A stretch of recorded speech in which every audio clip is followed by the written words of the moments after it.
നീ എന്താ ഇവിടെ വിഷമിച്ചിരിക്കുന്ന? ഒന്നുമില്ലടാ. എടാ എനിക്ക് നിന്നെ അറിയില്ല, കാര്യം പറ.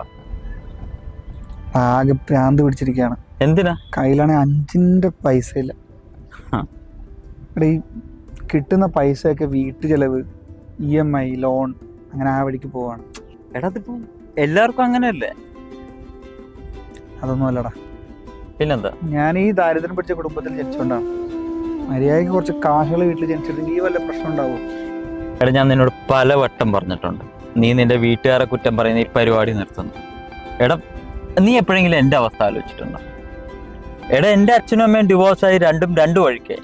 എടാ ഞാൻ ഇന്നൊരു അവരുടെ സ്നേഹം ഞാൻ അനുഭവിച്ചിട്ടൊന്നുമില്ല. നിന്റെ വീട്ടിൽ വന്ന് നിന്റെ അമ്മ വിളമ്പിത്തരുന്ന ചോറും ചമ്മന്തിയും കൂടി തിന്നാൻ വേണ്ടിയാണ് ഞാൻ അവിടെ വരുന്നത്, അല്ല നിന്നെ മാത്രം കണ്ടുകൊണ്ടൊന്നല്ല. എല്ലാം കഴിഞ്ഞ് പോകുമ്പോൾ നിന്റെ അച്ഛൻ പറയുന്നൊരു വാക്കുണ്ട്, മോനെ സൂക്ഷിച്ചു പോണോട്ടോ. എടാ ഇന്ന് വരെ ഞാൻ എൻ്റെ അച്ഛൻ്റെ വായുന്നത് കേട്ടിട്ടില്ല. എടാ നിന്റെ അച്ഛനും അമ്മയെന്ന് പറഞ്ഞു കഴിഞ്ഞാല് നിന്റെ മാത്രമായിട്ടല്ല, അവരെ എന്റെയും കൂടി സ്വന്തമായിട്ടാണ് ഞാൻ കണ്ടിരിക്കുന്നത്.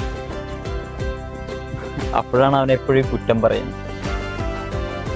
എടാ ഈ പണം ഇല്ലാത്ത വീട്ടിൽ ജനിക്കുന്നത് നമ്മുടെ തെറ്റല്ല, പക്ഷെ പൈസ ഇല്ലാതെ മരിക്കുന്നത് അത് നമ്മുടെ മാത്രം തെറ്റ്. ഒന്ന് മനസ്സറിഞ്ഞ് അധ്വാനിച്ചു കഴിഞ്ഞാൽ ഉണ്ടാക്കാവുന്ന കാര്യമുള്ളൂ ഈ പൈസയൊക്കെ. പക്ഷെ നല്ലൊരു കുടുംബത്തിൽ ജനിക്കണമെന്നുണ്ടെങ്കിൽ അതിന് കുറച്ച് ഭാഗ്യം വേണം.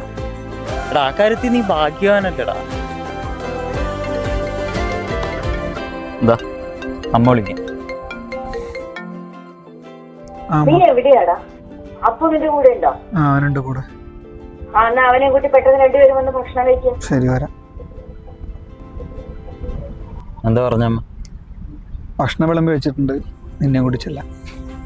അത് പോരടാ, നീ വാട കളഞ്ഞു.